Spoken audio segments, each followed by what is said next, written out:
અમદાવાદ મહાનગરપાલિકાના પાપે વસ્ત્રાપુરમાં રહીશો પરેશાન।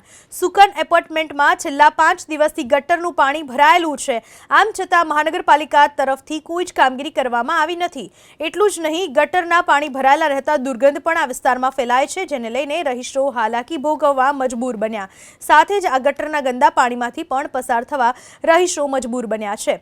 5 દિવસ પાણી ભરાયા હોવાને લઈ કામગીરી ન કરવામાં આવતા રોગચાળો વકરે એવી પણ ભીતિ છે। ત્યારે મહાનગરપાલિકાની કામગીરી સામે સવાલ ઉઠી રહ્યા છે। રહીશો પણ માંગ કરી રહ્યા છે કે ઝડપથી ગટરના પાણીનો નિકાલ કરવામાં આવે। मानसी सर्कले काम चाली रह्यु छे मेन रोडनुं अने त्यानुं गटरनुं पाणी छे ने अमारे बेसमेंटमां अंदर शॉपमां आवी रह्युं छे ने 5 दिवसथी आ प्रोब्लेम थई रह्यो छे।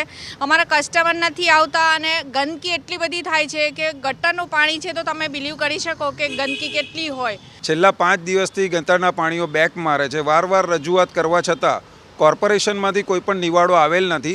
હવે તકલીફ એ છે કે કસ્ટમર આવે તો ઓફિસમાં આવવા માટે કોઈ પણ રસ્તો બાકી નથી। માણસે પાણીની અંદર ગંદા પાણીમાં પગ મૂકીને આવવાનું છે, એટલે કસ્ટમરે આવવા માટે એવોઇડ કરે છે, એટલે અમારો ધંધો પાણી ઠપ થઈ ગયા છે। જે સમસ્યા બેઝિક છે કે કસ્ટમર નથી આવી શકતું, અમે ધંધો નહીં કરી શકતા બરાબર, તો અમારા ધંધાને ઠપ થાય। બીજું કે અમારી બિલ્ડિંગને પણ નુકસાન થઈ શકે। સતત પાણી કોન્સ્ટન્ટ ભરેલું ને ભરેલું રહે તો અમારી બિલ્ડિંગને નુકસાન થવાનો ભય છે। માટે અમારી સમસ્યા જે છે એનો સત્વરે નિકાલ આવે। અહીંયાના જે મહાનુભાવો હોય, જે રાજકારણીઓ હોય કે કોર્પોરેટર હોય, એ અમારી સમસ્યાને ધ્યાન લે અને સત્વરે અમારી સમસ્યાનો નિકાલ કરાવડાવે।